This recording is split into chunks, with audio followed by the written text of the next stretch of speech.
అందరికీ నమస్కారం అండి. Welcome to Astro Today. ఈరోజు క్విక్ టాపిక్ వచ్చేసి చిల్డ్రన్ ఆస్ట్రాలజీ. మనలో చాలామందికి వివాహం అవుతుంది. వివాహం అయిన తర్వాత సంతాన ప్రాప్తి అనేది కలగక చాలా ఇబ్బంది పడుతుంటారు.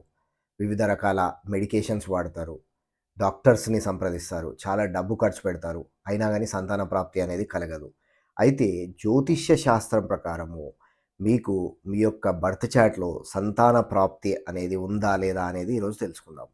అయితే సంతాన ప్రాప్తిని ఏ విధంగా చెక్ చేసుకోవాలంటే మీ బర్త్ చార్ట్‌లో మీ లగ్నం నుంచి 5వ ఇంటిని చూడండి. అదేవిధంగా మీ చంద్రుని నుంచి 5వ ఇంటిని చూసుకోండి. ఆ 5వ ఇల్లు స్ట్రాంగ్ ఉందా? లేదా? దాంట్లో మెలిఫిక్ ప్లానెట్స్ ఉన్నాయా? బెనిఫిక్ ప్లానెట్స్ ఉన్నాయా? చూసుకోండి. ఒకవేళ ఈ 2 స్థానాలు స్ట్రాంగ్ లేకపోయినా సరే, గురుగ్రహం నుంచి 5వ స్థానాన్ని చెక్ చేసుకోండి. ఒకవేళ గురుగ్రహం నుంచి 5వ స్థానం స్ట్రాంగ్ ఉన్నా గానీ మీకు సంతాన ప్రాప్తి అనేది కలగడం జరుగుతుంది.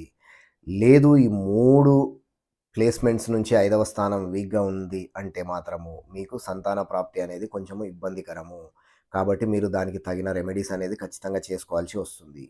మీ యొక్క జాతక చక్రంలో ఫిఫ్త్ హౌసు స్ట్రాంగ్ ఉందా? లేదా? తెలుసుకోవాలంటే డిస్క్రిప్షన్‌లో ఇచ్చినటువంటి మా యొక్క ఈమెయిల్ ఐడీకి మీ డీటెయిల్స్ పంపండి. మేము నామినల్ ఫీజ్ చార్జ్ చేసి మీకు ఆస్ట్రాలాజికల్ రిపోర్ట్స్ అనేది ఇవ్వడం జరుగుతుంది.